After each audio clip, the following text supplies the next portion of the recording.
नमस्कार दोस्तों, इस वीडियो में बात करेंगे आपका आनुवंशिकी चैप्टर है, जेनेटिक्स है। यहाँ पर इम्पोर्टेंट सवाल जितने भी बनेंगे आपके सभी सवाल यहाँ पर ले लिए जाएंगे।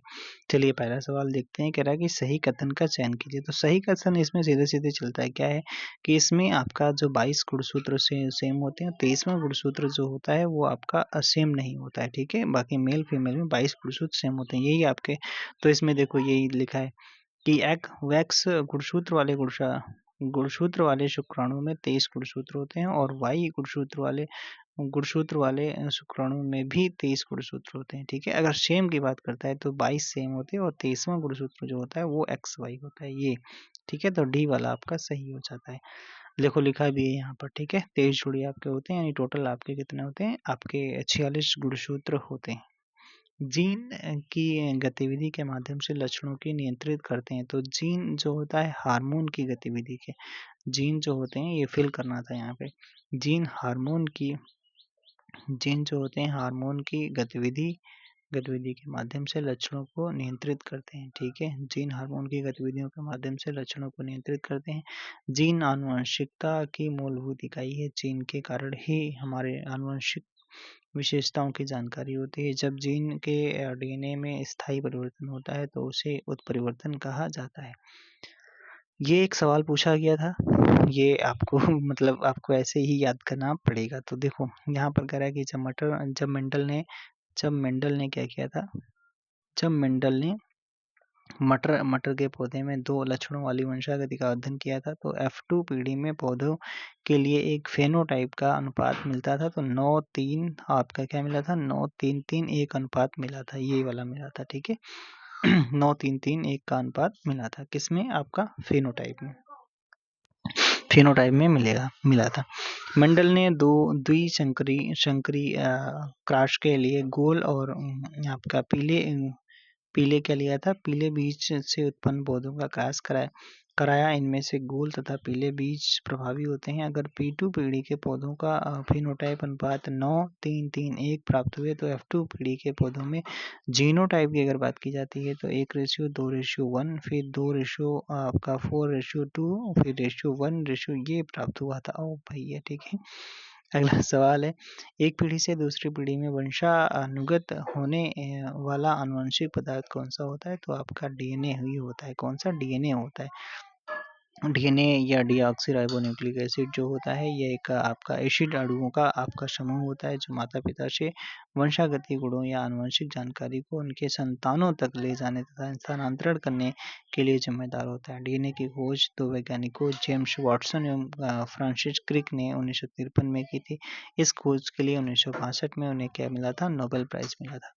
अब सवाल यहाँ पर पूछा गया, जो लंबे पौधे वगैरह हैं, एक सवाल यहाँ से पूछा गया, क्या कह रहा है कि जब जो एक लंबे पौधे इस मतलब कैपिटल में टी लिखा गया, फिर एक छोटे पौधे जिसे स्मॉल टी के बीच में संकरण के परिणाम स्वरूप उत्पन्न F1 संतति के सभी पौधे के लंबे होने का क्या कारण है?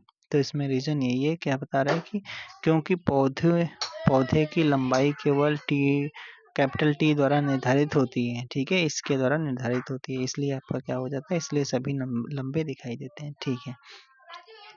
फिर यहाँ पर फिल करना है, कह रहा है कि लिंग गुणसूत्रों का एक पूर्ण युग्म मौजूद होता है। तो मानव मादाओं में आपका लिंग गुणसूत्रों सेक्स क्रोमोसोम का एक पूर्ण युग्म मौजूद होता है। तो किसमें? मानव मादाओं में, ठीक है। मानव के सभी गुणसूत्र पूर्ण रूपेण युग्म नहीं होते हैं। मानव में अधिकतर गुणसूत्र माता और पिता के गुणसूत्रों के प्रतिरूप होते हैं। इनकी संख्या 22 जोड़ी होती है आपका, परंतु एक युग्म जिसे लिंग गुणसूत्र कहते हैं जो कभी भी पूर्ण जोड़े में नहीं होते हैं। स्त्री में गुणसूत्र का पूर्ण युग्म होता है तथा दोनों एक्स कहलाते हैं। पुरुष में यह जोड़ा परिपूर्ण जोड़ा नहीं होता है, जिसमें एक आपका गुणसूत्र आपका सामान्यतः एक्स आकार का, दूसरा गुणसूत्र वाई गुणसूत्र कहते हैं। स्त्रियों में XX तथा पुरुषों में XY गुणसूत्र होते हैं। कौन आनुवंशिकी का जनक कहा जाता है? तो आनुवंशिकी का जनक ग्रेगर जॉन मेंडल को कहा जाता है। क्यों कहा जाता है? क्योंकि इन्होंने क्या किया था, क्योंकि मेंडल ने ही सबसे पहले आनुवंशिकी के नियमों की खोज की थी। मेंडल ने मटर के पौधों पर प्रयोग किया था सबसे पहले, ठीक है। सामान्य मानव शरीर में 46 गुणसूत्र होते हैं, जबकि जनन कोशिकाओं में 23 गुणसूत्र होते हैं। ठीक है, 23 गुणसूत्र होते हैं। मानव कोशिकाओं में 46 गुणसूत्र होते हैं, जबकि जनन कोशिका में 23 होते हैं। गुणसूत्रों पर बहुत से जीन स्थित होते हैं जो एक पीढ़ी से दूसरी पीढ़ी तक लक्षणों को हस्तांतरित करते हैं। हमारे आनुवंशिक इसलिए गुणसूत्रों को वंशागति का वाहक कहा जाता है। ठीक है, अगला सवाल पूछा गया है कि जीनों के कुछ लक्षणों का उल्लेख नीचे दिया गया है, कौन सा विकल्प जीनों के गलत लक्षण को दर्शाता है? कह रहा है कि ये प्रोटीन का उत्पादन करके लक्षणों को नियंत्रित करते हैं, ये तो सही है। ये डीएनए के खंड होते हैं, जीन डीएनए के खंड होते हैं। प्रत्येक जीन कोशिका में एक जीन सेट होता है, सही है। इनमें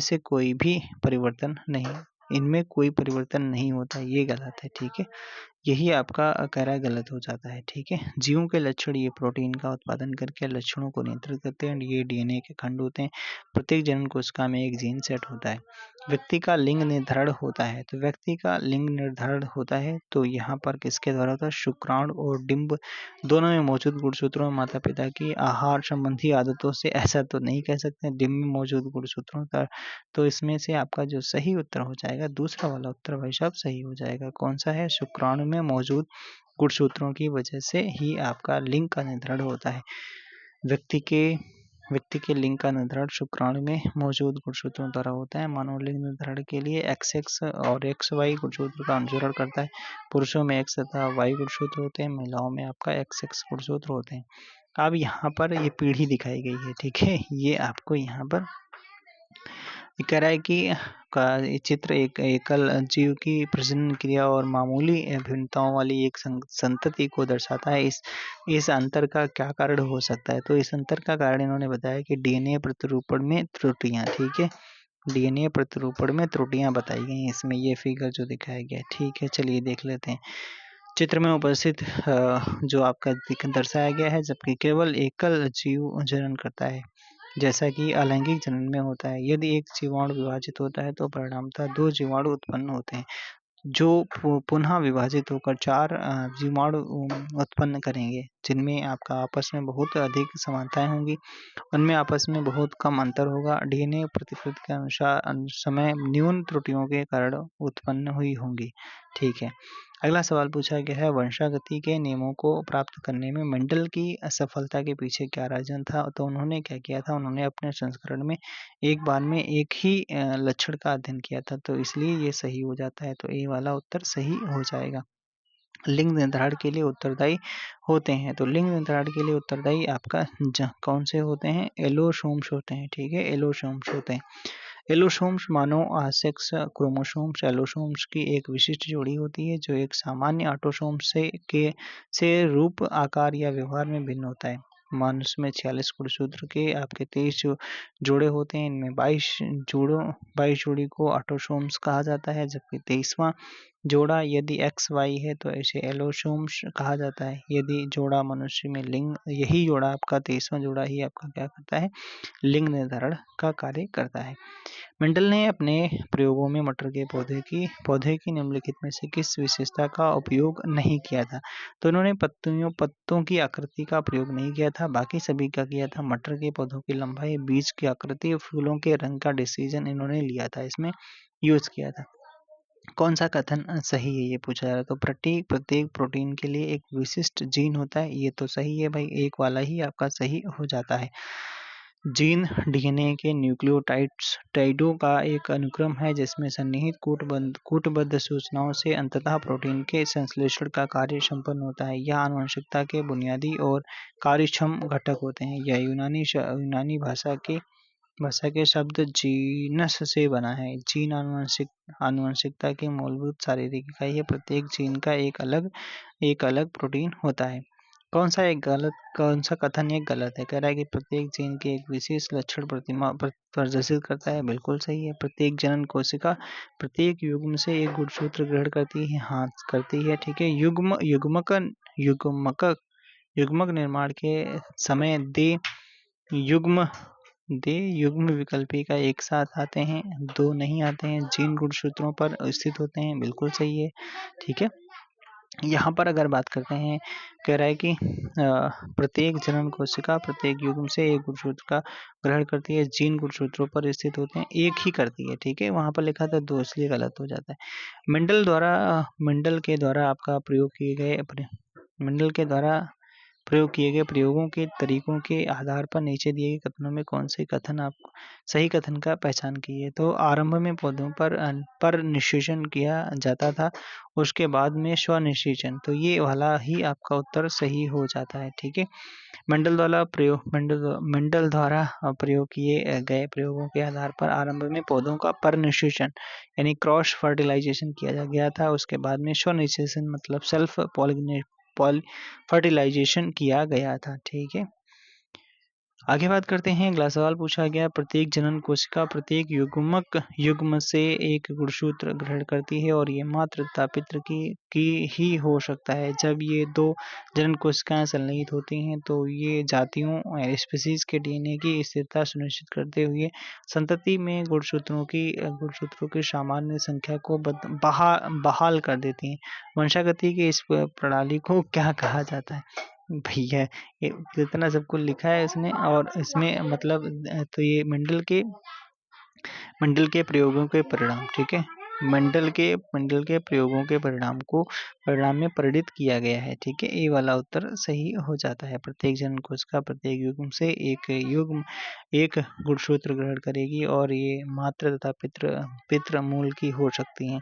जब 2 जनन कोशिकाएं संलयित होती हैं तो वे जातियों के डीएनए की स्थिरता सुनिश्चित करते हुए संतति में गुणसूत्रों की सामान्य संख्या को बहाल कर देती हैं। वंशागति की इस तरह की प्रणाली को मेंडल के प्रयोगों के परिणाम में परिणित किया गया है।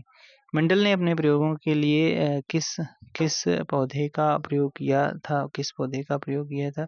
तो ये उद्यान मटर का प्रयोग किया था। किसका? उद्यान मटर का प्रयोग किया था। वे लक्षण जो पीढ़ी दर पीढ़ी संचरित होते हैं आनुवंशिक लक्षण कहलाते हैं। आनुवंशिकता के बारे में पहली बार जानकारी देने वाले मेंडल जी थे। आनुवंशिकता का पिता इसीलिए इन्हें कहा जाता है। इन्होंने आनुवंशिकी संबंधी प्रयोग के लिए उद्यान मटर का चुनाव किया था। आनुवंशिकता संबंधी कुछ इन्होंने नियम दिए थे, जैसे अब थे प्रभाविता का नियम, ठीक है, और फिर उसके पृथक्करण का नियम, फिर उसके बाद में स्वतंत्र अभिव्यूहन का नियम दिया था इन्होंने। एक संकरण विभिन्न संस्करणों की विशेषताओं वाले 2 पौधों को संयोजन होता है। तो यहाँ पर 2 विभिन्न संस्करणों की विशेषताओं वाले 2 पौधों का संयोजन होता है, ये आपका सही हो जाता है। कौन सा कण जो है संतान द्वारा किसी लक्षण की वंशानुगति को नियंत्रित करता है? कौन सा कण? तो ये आपका जो केवल पैतृक डीएनए जो होता है यही आपका करता है, ठीक है। तो ए वाला आपका यहाँ पर डी वाला उत्तर पैतृक और मात्र डीएनए, ठीक है, सॉरी डी वाला उत्तर सही हो जाता है। पैतृक और मात्र डीएनए यही निर्धारित करेगा। डीएनए मूल रूप से एक आनुवंशिक पदार्थ है जो लक्षणों तथा गुणों को माता पिता से संतानों में पहुंचाने का कार्य करता है। यह एक न्यूक्लिक अम्ल होता है जो प्रोटीन के साथ मिलकर गुणसूत्र की संरचना का निर्माण करता है। यह कोशिका के केंद्रक में धागेनुमा रूप में फैला रहता है। इसकी कुछ मात्रा आपका केंद्रक के अतिरिक्त माइटोकॉन्ड्रिया तथा क्लोरोप्लास्ट में भी पाई जाती है। मेंडल ने मटर के पौधे के अनेक विपर्यासी दृश्य लक्षणों के आधार पर प्रयोग किए। उनमें से कुछ लक्षण आपके निम्नलिखित थे। करा कि मटर के पौधे में पाए जाने वाले अप्रभावी लक्षण हैं। तो अप्रभावी लक्षण इन्होंने आपके पूछा है। तो यहाँ पर अप्रभावी लक्षण जैसे इनमें दिया गया, ऑप्शन दिया गया गोल झुर्रीदार बीज, फिर लिखा है लंबे और छोटे छोटे पौधे, सफेद और बैंगनी फूल, ठीक है। तो इसका जो सही उत्तर दिया है इन्होंने क्या दिया? झुर्रीदार, छोटे और सफेद। झुर्रीदार, सफेद और छोटे ये अप्रभावी लक्षण हो जाते हैं। मेंडल ने मटर के पौधे के विभिन्न विकल्पी लक्षणों का अध्ययन किया है। उन्होंने उनके बाहरी लक्षणों की और विशेष ध्यान दिया था। गोल झुर्रीदार बीज, लंबे बौने तथा सफेद बैंगनी आदि विभिन्न विकल्पी लक्षणों वाले पौधों का चयन करके उनसे पौधे उगाए थे। इन्होंने अपने प्रयोग में पाया कि मटर के पौधे में झुर्रीदार, छोटे और सफेद अप्रभावी लक्षण हैं। अच्छा, अगला सवाल यहाँ पर पूछा जा रहा है कि मेंडल के संकरण में एक शुद्ध पौधे जो आपका कैपिटल टी हैं, ठीक है, मतलब लंबे वाले हैं, और का एक पौने पौधे जो टी के साथ में संकरण कराया जाता है। F2 पीढ़ी में जीनोटाइप अनुपात क्या था? तो F2 पीढ़ी में जीनोटाइप अनुपात 3:1 था, ठीक है, 3:1 था। अगला सवाल, इनमें से कौन-सा वह पहले व्यक्ति हैं जिन्होंने प्रत्येक पीढ़ी में किसी विशेष आपके लक्षण को प्रदर्शित करने वाले पौधों तथा जीवों की गणना करने के लिए अपने विज्ञान और गणित के ज्ञान को सम्मिश्रित किया था? तो गेगर जॉन मेंडल ही थे। मनुष्यों में लक्षणों की वंशागत के नियम नीचे वर्णित कुछ तथ्यों से संबंधित होते हैं। इन तथ्यों में से एक के अलावा अन्य सभी सही हैं। गलत वाला आपको ढूंढना है, ठीक है, गलत वाला भाई साहब आपको ढूंढना है, गलत वाला ढूंढना है। तो देखो, कह रहा है माता और पिता दोनों बच्चे के लिए समान मात्रा में आनुवंशिक पदार्थों का योगदान करते हैं। एकदम सही है, सॉरी। प्रत्येक लक्षण के लिए प्रत्येक बच्चे में 2 संस्करण असंगत जीन होने चाहिए। हाँ जी, होने चाहिए। फिर कह रहा है प्रत्येक लक्षण के लिए प्रत्येक बच्चे में एक ही संस्करण असंगत जीन होना चाहिए, 1 नहीं 2 होने चाहिए। प्रत्येक लक्षण माता और पिता दोनों के डीएनए से प्रभावित हो सकता है। हाँ, हो सकता है, बिल्कुल सही है, ठीक है। टीटी कैपिटल टी फिर स्मॉल टी फिर आपका डब्ल्यू जीन प्रारूप वाले निर्मित युग्मकों का प्रतिशत कितना होगा? तो कितना होगा भाई साहब? 25% होगा। कितना? 25% हो जाएगा, 25%। मानवों में लिंग गुणसूत्र के कितने युग्म मौजूद होते हैं? तो कितने युग्म मौजूद होते हैं? तो लिंग गुणसूत्र के 1 युग्म आपका मौजूद होता है। कितना? 1 युग्म आपका मौजूद होता है। मटर के पौधे पर मेंडल के प्रयोगों के अनुसार लंबे को बौनेपन की तुलना में प्रभावी लक्षण कहा गया है। क्यों कहा गया है? तो क्योंकि कोई पौधा लंबा ही होगा भले ही उसके लंबेपन के लिए 1 जीन हो या 2 जीन हो, ठीक है, इसलिए आपका ये डी वाला उत्तर सही हो जाता है, ठीक है। अगला सवाल कह रहा है कौन सा कथन गलत है, ठीक है, तो कह रहा है कि सभी बच्चों में वाई गुणसूत्र उनकी माँ से वंशागत होता है। अरे नहीं, ये तो पिता से होता है। यही तो गलत हो गया, ठीक है। कुछ प्राणियों जैसे आपका घोंघे जीवन में अपना लिंग परिवर्तित कर सकते हैं। अच्छा, अब तो इंसान भी यार कर सकता है। सभी मानव गुणसूत्र युग्मित नहीं होते हैं। हाँ, बिल्कुल। लिंग विभिन्न जातियों में विभिन्न कारकों द्वारा निर्धारित होता है, बिल्कुल सही है, ठीक है। चलिए आगे बात करते हैं। क्या यक्ष गुणसूत्रों वाले शुक्राणुओं और वाई गुणसूत्रों वाले शुक्राणुओं के बीच कोई दृश्य भिन्नता होती है? कोई तो नहीं होती, ठीक है। उनके आकार तथा गतिशीलता में कोई अंतर नहीं होता है, ठीक है। मनुष्यों में संतान का लिंग निर्धारित होता है, तो आपका ये पितृ गुणसूत्र के द्वारा आपका निर्धारित होता है, ठीक है, पितृ गुणसूत्र के द्वारा निर्धारित होता है। मेंडल से पहले कई वैज्ञानिकों ने मटर और अन्य जीवों में लक्षणों की वंशागति का अध्ययन शुरू किया था, लेकिन मेंडल वंशागति के नियम देने में सफल है। मेंडल की सफलता से संबंधित कुछ तर्क दिए गए हैं। इनमें से एक के अलावा सभी तर्क सही हैं। गलत वाला तर्क आपको ढूंढना है, ठीक है। गलत वाला तर्क इनको आपको ढूंढ के देना है, ठीक है। तो पहला देख लेते हैं। उन्होंने प्रत्येक पीढ़ी में किसी विशेष लक्षण वाले जीवों की गिनती रखी थी। हाँ, सही है। उन्होंने एक समय में एक ही लक्षण की वंशागति का अध्ययन किया था, जबकि उनमें से पहले के वैज्ञानिकों ने जीवों को संपूर्ण रूप में लेकर अध्ययन किया था। उन्होंने अपने विज्ञान और गणित के ज्ञान को मिश्रित किया था। देखो, जो एक मिक्स क्वेश्चन है जो हम पीछे से करके आ रहे हैं, ठीक है। कह रहा है उन्होंने छोटे आकार के नमूनों के आधार पर काम किया था। ये गलत है, ठीक है, यही गलत हो जाता है। चलिए आगे बात कर लेते हैं। अगला सवाल पूछा गया है, जब मेंडल ने मटर के लंबे पौधे का संकरण मटर के बौने पौधे के साथ में कराया, तो प्राप्त सभी संतति लंबे पौधे थे। जब उन्होंने गोल बीज वाले पौधे का झुर्रीदार बीज वाले पौधे के साथ में संकरण कराया, तो प्राप्त सभी संतति गोल बीज वाले पौधे थे। यदि वे झुर्रीदार बीजों वाले लंबे पौधों का संकरण गोल बीज वाले पौधे के साथ कराते, तो उनमें से क्या प्राप्त होता है? तो देखो, तो ये गोल बीज वाले लंबे पौधे ही प्राप्त होते हैं, ठीक है, गोल बीज वाले लंबे पौधे ही प्राप्त होते हैं। जब मेंडल ने मटर के लंबे पौधे का संस्करण मटर के बौने पौधे के साथ कराया, तो प्राप्त सभी संतानें लंबे पौधे थे। जब गोल बीज वाले पौधे का झुर्रीदार के साथ में कराते हैं, तो क्या होता है? कराता तो सभी प्राप्त संतति गोल बीज वाले होते हैं। यदि वे झुर्रीदार बीजों वाले लंबे पौधों का संस्करण गोल बीज वाले बौने पौधे के साथ में कराते हैं, तो सभी संतति पौधे बीज वाले लंबे पौधे होंगे, ठीक है।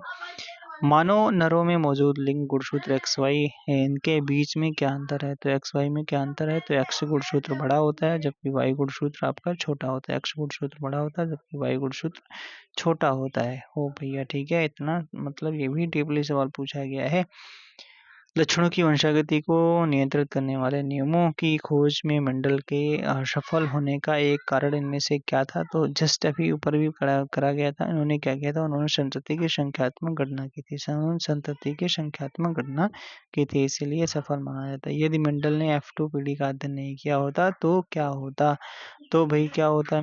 तो वह पता नहीं लगा पाते कि अप्रभावी लक्षण नष्ट नहीं होते हैं। ठीक है, सी वाला उत्तर सही हो जाएगा। पीले पीले बीजों वाले तद्युप प्रजनन वाले एक लंबे मटर के पौधे का संकरण हरे बीज वाले तद्युप प्रजनन वाले बौने मटर के पौधे के साथ में कराया जाता है। F1 पीढ़ी में सभी पौधे लंबे होते हैं और इस प्रयोग से क्या निष्कर्ष निकाला जा सकता है? तो इससे सीधा निष्कर्ष निकाला जाता है लंबापन बौनेपन पर प्रभावी और हावी था। ठीक है, ए वाला उत्तर आपका सही हो जाता है। चलिए अगला सवाल है, मेंडल के प्रयोगों में दो लक्षणों के बीच द्विसंकर संकरण के आपका परिणाम स्वरूप प्राप्त अनुपात क्या था? तो द्विसंकर आपका संकरण के परिणाम स्वरूप जो प्राप्त था वो आपका 9:3:1 का रेशियो था। ठीक है, मेंडल ने दो प्रयोग किए। वन जो था लंबे पौधों के पराग को छोटे पौधों के बीजांड को निषेचित करने के लिए लिया और दो जो आपके छोटे पौधों के पराग को लंबे पौधे के बीजांड को निषेचित करने के लिए लिया। यदि हम इन दोनों प्रयोगों से उत्पन्न पौधे की तुलना करें तो हम क्या परिणाम देखेंगे? तो हमको परिणाम ये दिखेगा, प्रयोग में जो फर्स्ट में लंबे पौधे उत्पन्न होंगे और सेकंड में आपका भी लंबे पौधे उत्पन्न होंगे। ठीक है, जस्ट अभी ऊपर मतलब प्रभावी होता है जो बड़ा वाला होता है। ठीक है, अगला यहाँ पर कुछ चीज़ें आपकी दी गई हैं और ये आपका लिखा गया है क्रॉस फर्टिलाइजेशन, फिर सेल्फ फर्टिलाइजेशन, फिर ये सब चीज़ें लिखी गई हैं। ठीक है, हाँ ये देखो लिखा गया और ये आपका चीज़ें ली गई।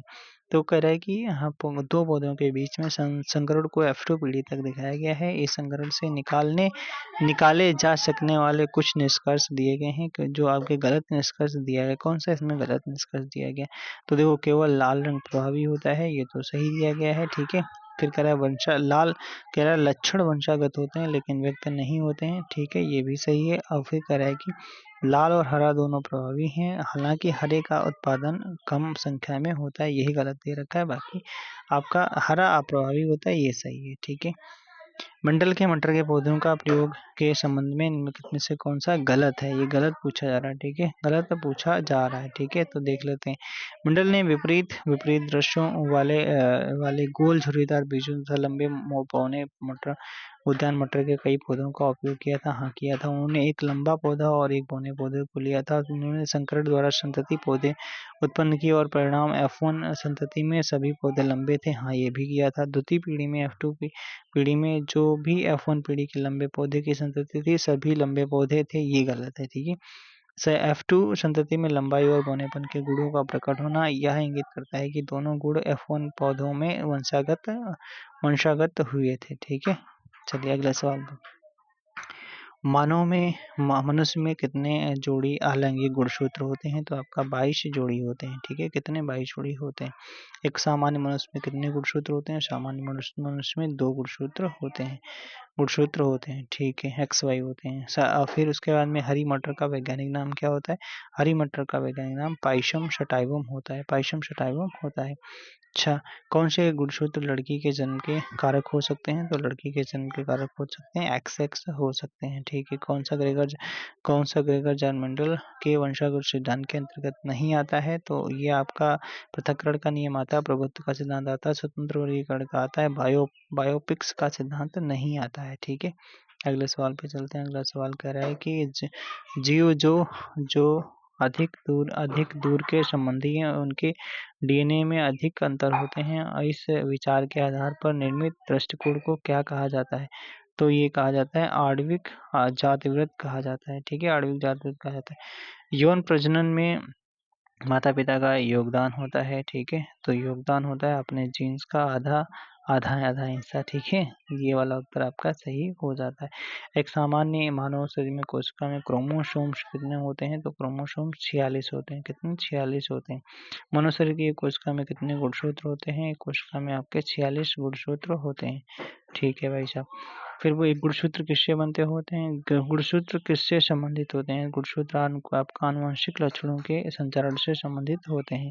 जो उस बिंदु का क्या नाम है जिस पर क्रोमोसोम्स में क्रोमैटिन जुड़ते हैं? क्रोमोसोम में क्रोमैटिन जुड़ते हैं उसे सेंट्रोमियर कहा जाता है। क्या? सेंट्रोमियर कहा जाता है। ठीक है, सेंट्रोमियर कहा जाता है। अच्छा, अगला सवाल पूछा जा रहा है, यदि एक पौधे का समजीनी यानी जीनोटाइप है टीटीआर हर है तो समलक्षणी होगा। तो समलक्षणी आपका बौना और गोल होगा। क्या? बौना और गोल होगा। ठीक है, बौना और गोल होगा। मटर के पौधे में पाया जाने वाला गुण जो है कौन सा नहीं है? ठीक है, कौन सा नहीं है? तो भैया कौन सा नहीं है? तो ए वाला नहीं है दिखाया जा रहा है, ए वाला नहीं है मतलब झुर्रीदार बीज। बाकी हरी फली गोल बीज और आपका गोल फली ये सब चीज़ें इसमें दिखाई गई हैं। ये देखो प्रभावी आपका है गोल पीला आपका प्रभावी लक्षण में जैसे गोल पीला आपका बीज का रंग, फिर बैंगनी फूल का रंग, फूली हुई फली का आकार है, फिर हरा फली का रंग है, पुष्प की स्थिति अच्छी है, तने की लंबाई आपका ऊंचाई लंबी है। आनुवंशिक सामग्री के वाहक हैं तो आपके आनुवंशिक सामग्री के वाहक होते हैं कौन? जीन। जीप जैसे याद कर लो, जीप और जीन। वनस्पति भागों या बीज के बजाय कोशिकाओं के माध्यम से नए पौधे को उगाना कहा जाता है। नए पौधों को टिश्यू कल्चर कहा जाता है। टिश्यू कल्चर कह रहा है वनस्पति भागों या बीज के बजाय कोशिकाओं के माध्यम से नए पौधों का तो उसे टिश्यू कल्चर कहा जाता है। क्या कहा जाता है? टिश्यू कल्चर कहा जाता है। एक नवजात बालिका की कोशिकाओं में गुणसूत्रों का कौन सा संयोजन होता है? तो ये आपका 44 प्लस XX होता है। ठीक है, 44 प्लस XX गुणसूत्र आपके होते हैं यहाँ पर। कौन सा कथन सत्य है? कह रहा है कौन सा कथन आपका सत्य है ये पूछा जा रहा। तो राम राम सत्य है। तो यहाँ पर देखो कह रहा द्विगुणित जीव जिनमें लिंग अलग अलग होते हैं कि द्विगुणित कोशिकाओं में गुणसूत्रों का एक विशेष जोड़ा होता है जो लिंग का निर्धारण करता है, इन्हें हम लिंग गुणसूत्र कहते हैं। यही वाला उत्तर आपका सही हो जाता है। ठीक है, बच्चे का लिंग किससे निर्धारित होता है? तो बच्चे का लिंग जो होता है गुणसूत्र से निर्धारित होता है। किससे? गुणसूत्र से निर्धारित होता है। कौन सा कथन सत्य है? सत्य है तो कह रहा है ये लास्ट वाला सत्य है। क्या सत्य है? एक डीएनए अणु दो पॉली पॉलीन्यूक्लियोटाइड रज्जुकोड जैसे एक घुमावदार सीढ़ी का बना होता है। तो डी वाला उत्तर सही हो जाता है। और बाकी जेनेटिक शब्द का जॉनसन ने ये वाटसन ने वो जोहानसन ने किया था। मेंडल पहले वैज्ञानिक थे जिन्होंने जीन को अरे नहीं जीन के बारे में नहीं उन्होंने बताया था। ठीक है, फिर उसके बाद में आपका ये 46 गुणसूत्र पाए जाते हैं जिनमें 42 ऑटोसोम्स नहीं, इसमें आपके जो आपके 23 में 22 जोड़ी होते हैं। ठीक है, ये गलत दिया गया। ओके, अगले सवाल पे चलते हैं। अगला सवाल क्या दिया गया है? अगला सवाल कौन सा आपका कथन सही या गलत है? अच्छा, मटर का पौधा मेंडल द्वारा कार्य करने के लिए चुना गया था, गुणसूत्र कारक का वाहक होता है। तो ये आपका तो दोनों।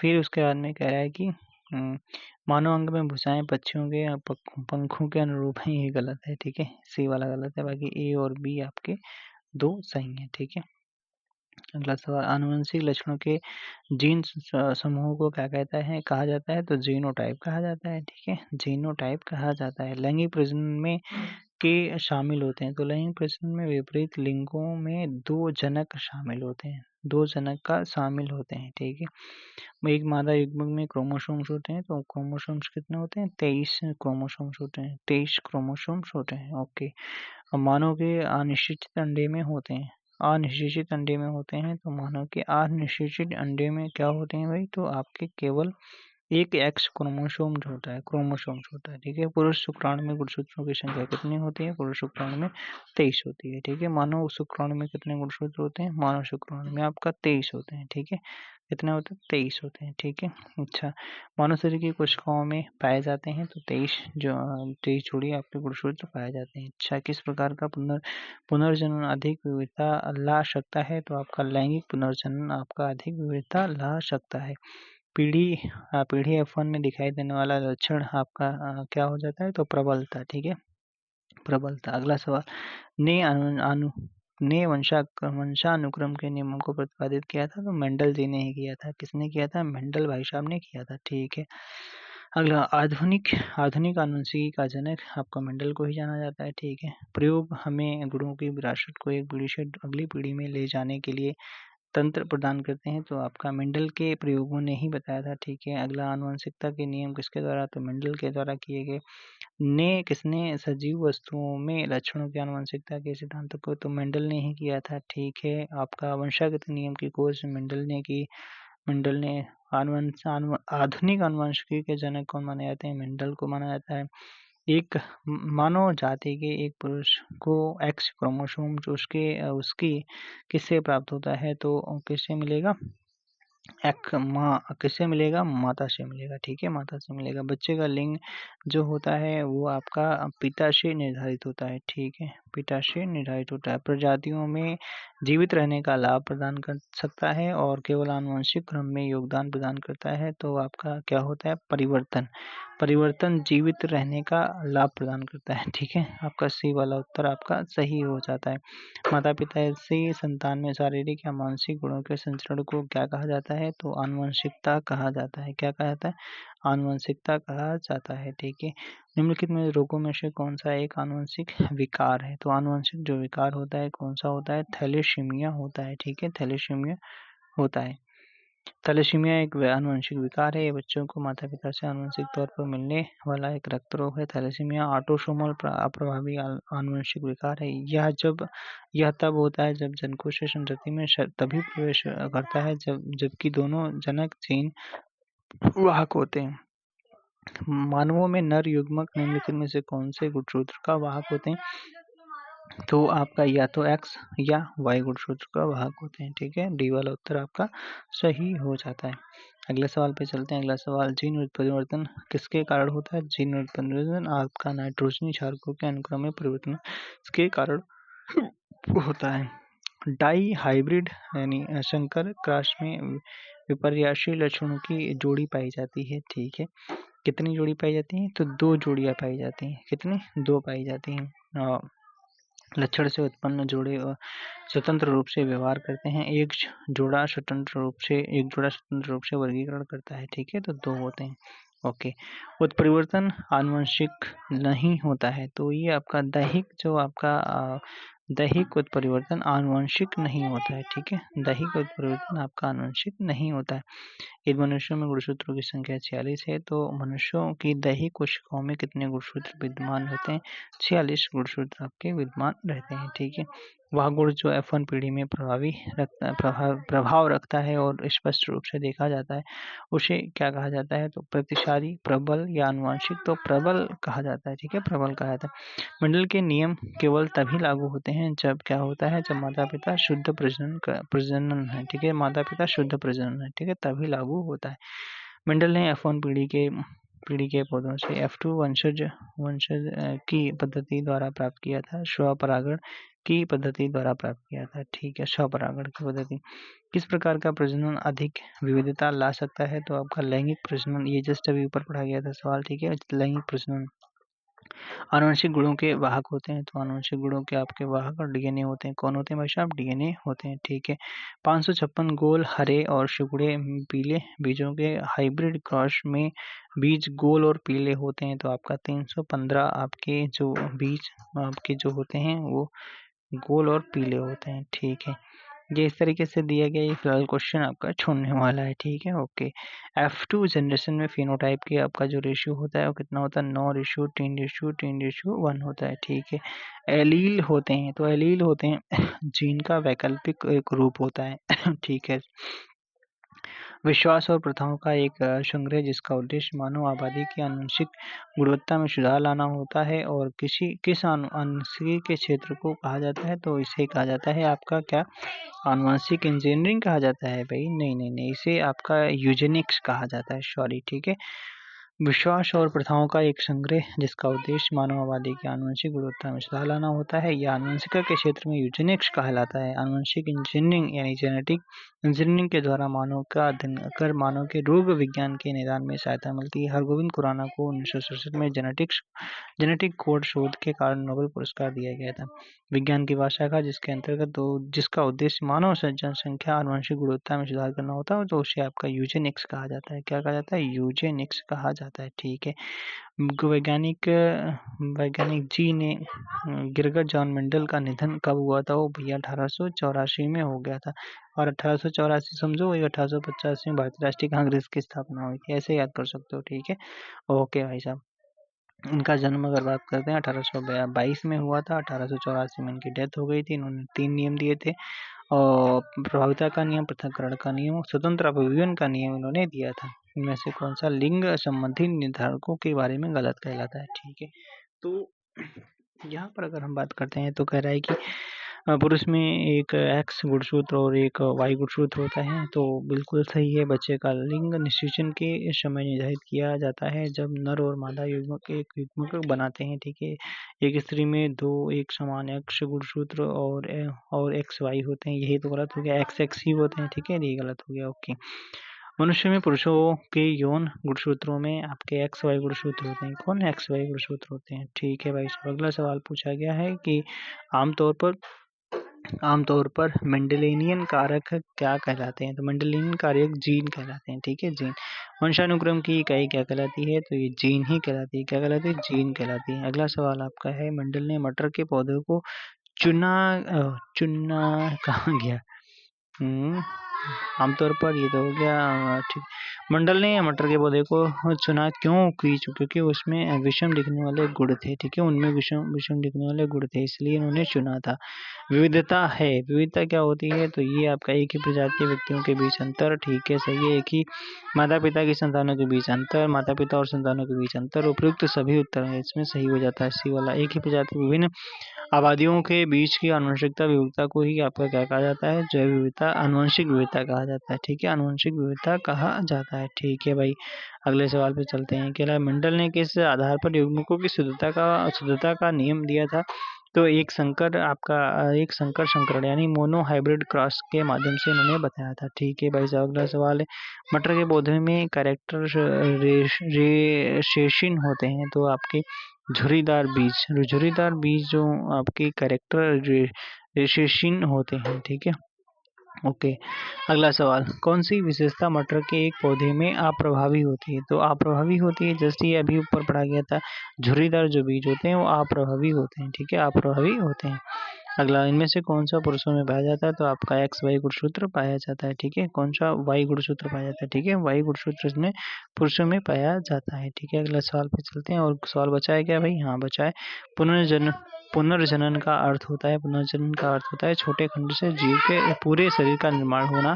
ये आपका ये होता है पुनर्जनन का माना जाता है। ठीक है। पुनर्जनन माना जाता है। तो thanks for watching. Next video में बात करेंगे जैव विकास के बारे में बात करेंगे। कैसा लगा वीडियो कमेंट बॉक्स में जरूर बताना। आपको इसमें बताना क्या है, जीन की खोज किसने की, पहला बताना है। फिर दूसरा आपको बताना है कि जीन से आप समझते क्या हो। ठीक है। तीसरा सवाल आपको बताना है कि उस गुणसूत्र इंसान में गुणसूत्र कितने जोड़ी पाए जाते हैं। ठीक है। और लिंग गुणसूत्र से आप क्या समझते हैं। ठीक है। Thanks for watching. ये कमेंट बॉक्स में जरूर बताना है। ठीक है।